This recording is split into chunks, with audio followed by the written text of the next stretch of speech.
Hello दोस्तों, आज हम इसमें फिर जानेंगे, चैप्टर को आगे बढ़ाया जाए और इसमें जानेंगे अगला पॉइंट में कि गोलीय दर्पण क्या है, गोलीय दर्पण कितने प्रकार के होते हैं, इसके कुछ बिंदुओं के बारे में पढ़ेंगे। सबसे पहले जानते हैं कि गोलीय दर्पण है क्या।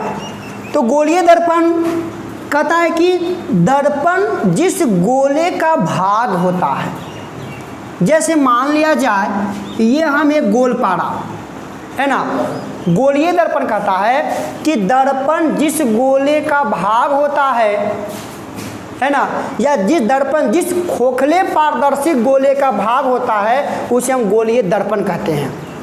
दर्पण जिस खोखले पारदर्शी गोले का भाग होता है उसे हम क्या कहते हैं, गोलीय दर्पण कहते हैं। जैसे मान लिया जाए यह एक गोलाकार पारदर्शी शीशा है, ठीक है, इसको हम देखिए कट करते हैं दो पार्ट से, एक यहाँ से काटते हैं और एक यहाँ से काटते हैं, है ना। दो पार्ट से इसको देखिएगा हम कट करते हैं, तो कट करने के बाद देखिए एक टुकड़ा प्राप्त हुआ, एक ये प्राप्त हुआ, ठीक है। तो देखिए ये टुकड़ा को यदि हम बाहर से अगर कलई कर दिया जाए,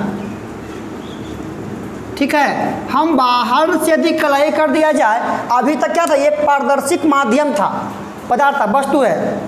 अगर हम इस काट को बाहर से अगर कलई कर दिया जाए, रंग दिया जाए, तो इसका क्या हुआ कि बाहर वाले भाग को रंजित कर दिए, हम रंग दिए, जबकि जो धसा साइड था, धसा हुआ पार्ट है, ये आपका पारदर्शी है, परावर्तक है, पारदर्शी नहीं परावर्तक है, मतलब ये आपका एक चमकदार सतह बन जाएगा।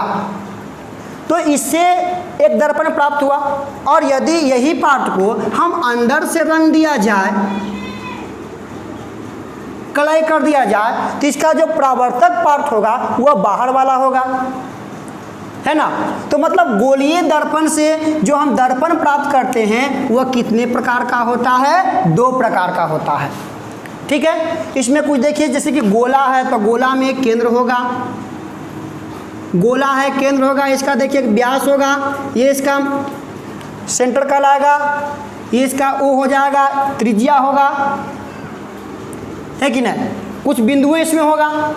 अब कहता है कि सबसे पहले जाते हैं गोलीय दर्पण कितने प्रकार के होते हैं। तो गोलीय दर्पण होता है मुख्यतः दो प्रकार के, ठीक है। कहिएगा एक समतल दर्पण, तो समतल दर्पण गोलीय दर्पण में नहीं आता, इसका चर्चा आगे करेंगे।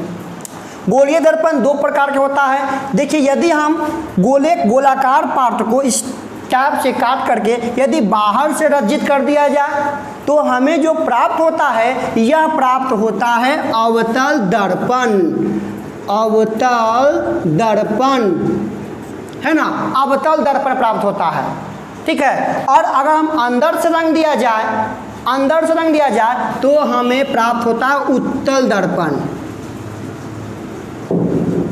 उत्तल दर्पण प्राप्त होता है, ठीक है। आइए इसको जो जानते हैं, थोड़ा गहराई में जाकर जानते हैं उत्तल दर्पण और अवतल दर्पण के बारे में। देखिए अब जानते हैं कि अवतल दर्पण क्या है। सबसे पहले हम इसका चर्चा करेंगे, अवतल दर्पण का चर्चा करेंगे। अवतल दर्पण, तो अवतल दर्पण के बारे में देखा जाए कि मान लिया जाए हम एक देखिए पारदर्शिक जो था कांच का टुकड़ा था गोलाकार, उसको ले लिया और यदि उस टुकड़े को हम यदि कर दिया जाए, बाहर से कलई कर दिया जाए, रंग दिया जाए, तो रंगने से जो हमें दर्पण प्राप्त होगा ये मेरा अवतल दर्पण प्राप्त होगा, है ना। अभी हम आपको दर्पण भी दिखाया जाएगा अवतल दर्पण कैसा होता है। तो अवतल दर्पण का डिफिनेशन याद रखेंगे, जिस दर्पण का परावर्तक सतह धंसा हुआ हो, जिस दर्पण का परावर्तक सतह, देखिए धंसा पार्ट है ना, जिस दर्पण का परावर्तक सतह धंसा हुआ हो उसको कहते हैं अवतल दर्पण।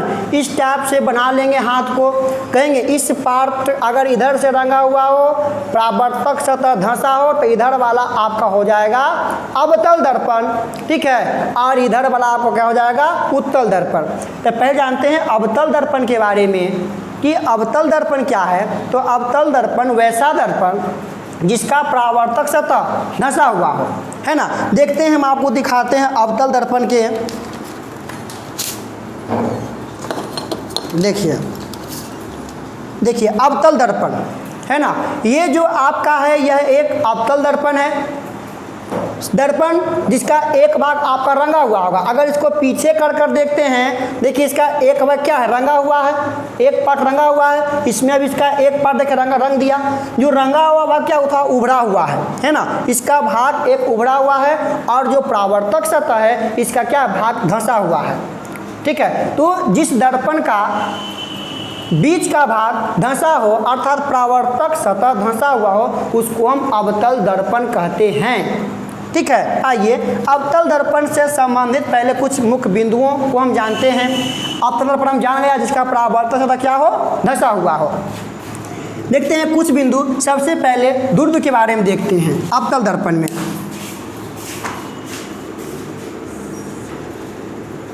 ठीक है, ये देखिए ये इसका ध्रुव कहलाया गया।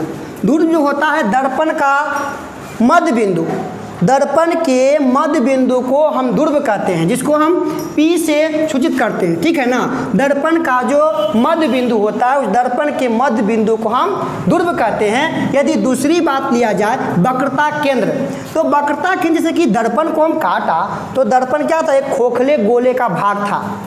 तो वक्रता केंद्र क्या कहता है कि दर्पण जिस खोखले गोले का भाग होता है, कॉपी पर नोट कीजिए, दर्पण जिस खोखले गोले का भाग होता है उसको हम उसके केंद्र को कहते हैं वक्रता केंद्र कहा जाता है।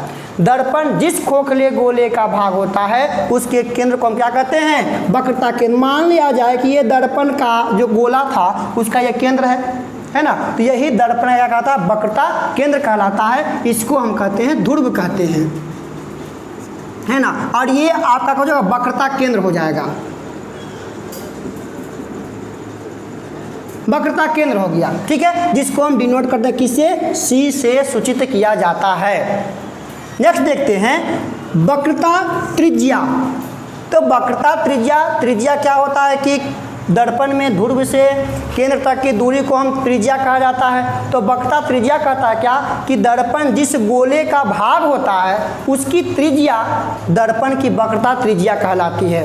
दर्पण जिस गोले का भाग होता है उसकी त्रिज्या दर्पण की वक्रता त्रिज्या कहलाती है। तो मतलब क्या देखें कि वक्रता जो त्रिज्या है वह यहाँ से लेकर के यहाँ तक होगा, है ना, तो इस पूरे पार्ट को हम कहते हैं वक्रता त्रिज्या, जिसको हम R से सूचित करते हैं। ठीक है ना। अब आइए अगर हम अगला पॉइंट को ले जाए, प्रधान अक्ष या मुख्य अक्ष या प्रिंसिपल एक्सेस। ठीक है, प्रधान अक्ष यानी मुख्य अक्ष। तो मुख्य अक्ष क्या होता है, मुख्य अक्ष क्या होता है कि दर्पण के ध्रुव से वक्रता केंद्र को मिलाने वाली रेखा को हम कहते हैं मुख्य अक्ष कहते हैं। दर्पण के ध्रुव से वक्रता केंद्र को मिलाने वाली रेखा को क्या कहते हैं, दर्पण का मुख्य अक्ष या प्रधान अक्ष कहा जाता है। मतलब ये जो आपका पूरा पीसी होगा वह पीसी क्या कहलाएगा, मुख्य अक्ष या प्रधान अक्ष कहलाएगा। अगला बात आ गया महत्वपूर्ण पार्ट, फोकस। दर्पण का फोकस क्या है ना। फोकस थोड़ा समझेंगे, इसका डिफिनेशन जानेंगे, फोकस का ध्रुव के बारे में जान गए, वक्रता केंद्र के बारे में जान गए। अब देखिए समझ लीजिए फोकस क्या होता है। दर्पण का फोकस कहेंगे क्या, दर्पण का फोकस कहता है कि किसी भी अवतल दर्पण में या उत्तल हो, किसी भी दर्पण में अवतल दर्पण में मुख्य अक्ष के समांतर आती प्रकाश के किरणें, मुख्य अक्ष के समांतर आती प्रकाश के किरणें दर्पण से परावर्तन के बाद मुख्य अक्ष को जिस बिंदु पर काटे उसे दर्पण का फोकस कहते हैं। ठीक है, फोटो से ध्यान दीजिए, फोटो पर समझिए, जैसे जैसे कहता है वैसे से केवल कर देना। देखिए दर्पण पार दिया, अवतल दर्पण पार दिया, है ना। अब इसके फोकस को परिभाषा, ये आपका P हो गया, C हो गया। फोकस कहता है किसी भी दर्पण में अवतल हो या उत्तल, पहले केवल फोकस का हम डिफिनेशन देते हैं कि किसी भी दर्पण में मुख्य अक्ष के समांतर आती प्रकाश की किरणें दर्पण से परावर्तन के बाद मुख्य फोकस को जिस बिंदु पर काटे उसे उसका फोकस कहते हैं। मुख्य अक्ष के समांतर आपकी प्रकाश की किरणें मुख्य अक्ष को जिस बिंदु पर काटे उसे उसका फोकस कहते हैं। लेकिन यदि आपसे बोल दे कि अवतल दर्पण के फोकस को परिभाषित करें, अवतल दर्पण के फोकस को परिभाषित करें तो कहेंगे अवतल दर्पण में मुख्य अक्ष के समांतर आती प्रकाश की किरणें दर्पण से परावर्तन के बाद मुख्य अक्ष को जिस बिंदु पर काटे उसे अवतल दर्पण का फोकस कहते हैं, उसे अवतल दर्पण का फोकस कहते हैं। ठीक है, अगला पॉइंट है कौन सी? फोकस दूरी। तब फोकस दूरी क्या होता है? दर्पण के ध्रुव से फोकस तक की दूरी को हम फोकस दूरी कहते हैं। दर्पण के ध्रुव से फोकस तक की दूरी को फोकस दूरी कहते हैं, जिसे F से सूचित करते हैं। दर्पण के ध्रुव से फोकस तक की दूरी को फोकस दूरी कहते हैं, जिसे हम F से सूचित करते हैं। एक लास्ट बात आपको बताते हैं, द्वारक क्या होता है कि जैसे कि मान लीजिए खोखला गोला था दर्पण का, तो इसका ये जो पार्ट होता है जो जीवा कहलाता है वृत्त का, है ना, वही पार्ट को यदि हम दर्पण पर ले लिया जाए तो दर्पण का जो ये दोनों की जो बीच की जो दूरी होती है ना, वही आपका कहलाता है द्वारक, है ना। दर्पण की जो दोनों पार्ट की जो बीच की दूरी होती है वह कहलाता है द्वारक कहलाता है। तो अवतल दर्पण हम जान गए, जिसका किनारे की अपेक्षा बीच का भाग धंसा हो, मतलब परावर्तक से धंसा, उसे क्या कहिएगा? अवतल दर्पण। अब देखते हैं जरा उत्तल दर्पण के बारे में सोचते हैं, है ना। उत्तल दर्पण के बारे में अगर जानते हैं तो उत्तल दर्पण क्या करता है? शीशे का ले लिया पारदर्शिक माध्यम, और यदि इस पारदर्शिक माध्यम को हम अंदर से कलई कर दिया जाए, है ना, मतलब इसका परावर्तक सतह उभड़ा हो, इसका परावर्तक सतह उभड़ा हो, तो ऐसे दर्पण को हम कहते हैं उत्तल दर्पण। मतलब इस पार्ट को उभरा हुआ है परावर्तक सतह, इस पर क्या कहते हैं हम? अब उत्तल दर्पण कहते हैं। जिस दर्पण का परावर्तक सतह उभड़ा हो वैसे दर्पण को हम उत्तल दर्पण कहते हैं। आइए जैसे देखते हैं कि ये आपका देखिए एक दर्पण है, ठीक है, इसका जो परावर्तक सतह ये देखिए उभड़ा हुआ है और एक साइड जो रंगा हुआ आपका देखिए धंसा हुआ है, तो ऐसे दर्पण को हम कहते हैं उत्तल दर्पण। आइए हम आपको दिखाते हैं, उत्तल दर्पण से रूबरू कराते हैं। देखिए ये आपका एक उत्तल दर्पण है ना, ये आपका एक उत्तल दर्पण है, जिसमें देखिए इसका भी एक भाग कलई किया हुआ है, ठीक है, और इसका देखिए जो रंगा हुआ भाग है वो धंसा हुआ पार्ट है ना, और जो प्रकाश को परावर्तित कर रहा है वे पार्ट आपका उभड़ा हुआ है। तो जिसका परावर्तक सतह उभड़ा उसे क्या कहिएगा? उत्तल दर्पण, है ना। और यदि आपसे पूछ दे कि उत्तल दर्पण के फोकस को परिभाषित करें, उत्तल दर्पण के फोकस को परिभाषित करें, तो उत्तल दर्पण के यदि फोकस पूछ दे तो इसमें क्या कहिएगा? इसमें देखिए ये आपका P हो जाएगा, ये देखिए आपका C हो जाएगा। तो इसमें देखिए क्या होता है कि वास्तविक नहीं इसमें प्रतिबिंब बन पाता है ना। कहेंगे कि अनंत से आती प्रकाश की किरणें जब किसी दर्पण के या उत्तल दर्पण के, या ऐसे बोलेंगे कि उत्तल दर्पण में मुख्य अक्ष के समांतर आती प्रकाश की किरणें, इसमें आपको आता हुआ मालूम पड़ेगा, मुख्य अक्ष के समांतर आती प्रकाश की किरणें दर्पण से परावर्तन नहीं, मुख्य अक्ष के समांतर आती प्रकाश की किरणें दर्पण से परावर्तन के बाद मुख्य अक्ष को जिस बिंदु पर काटे उसे उत्तल दर्पण का फोकस कहते हैं, है ना। देखिए इधर से प्रकाश आपका आएगा,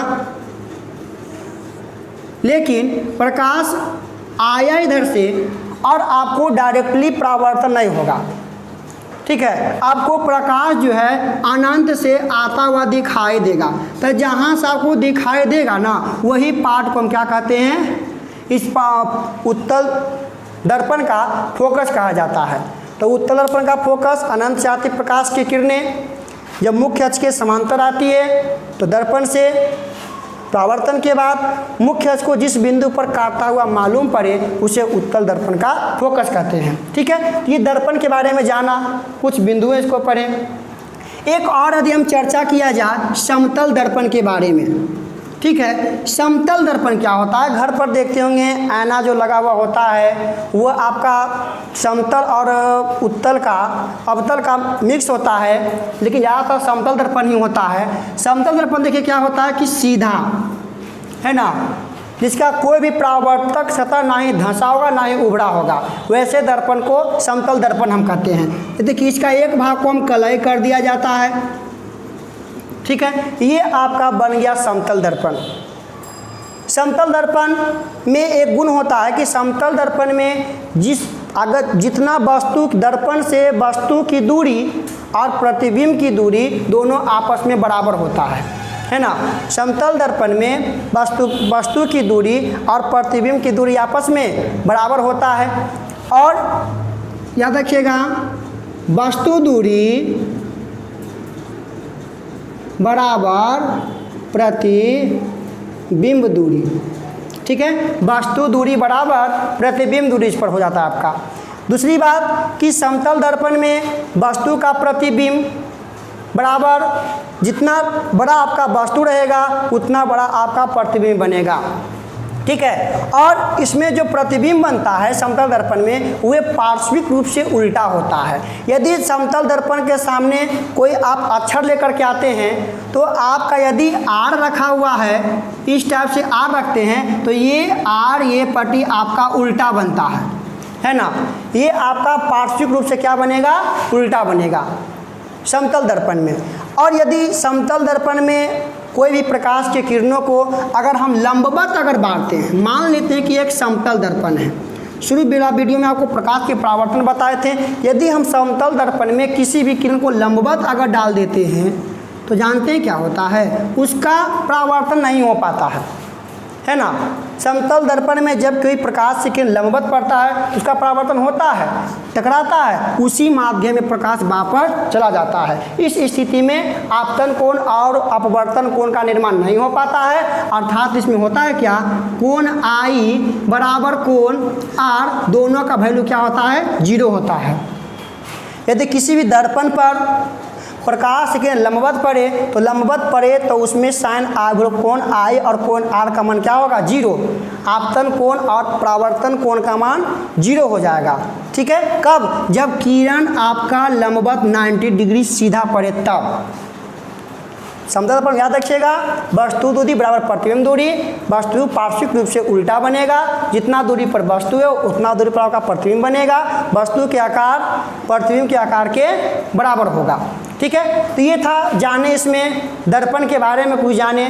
नेक्स्ट वीडियो जो आपको बताएंगे कि अवतल दर्पण में फोकस और उसकी वक्रता त्रिज्या के बीच संबंध, जो कि बिहार बोर्ड एग्जाम में काफ़ी महत्वपूर्ण होता है, और बताएंगे कि वस्तु को प्रतिबिंब कहाँ रखा जाए तो कहाँ इसका प्रतिबिंब तैयार होता है, ठीक है। नेक्स्ट वीडियो में देखिए, मिलते हैं, धन्यवाद।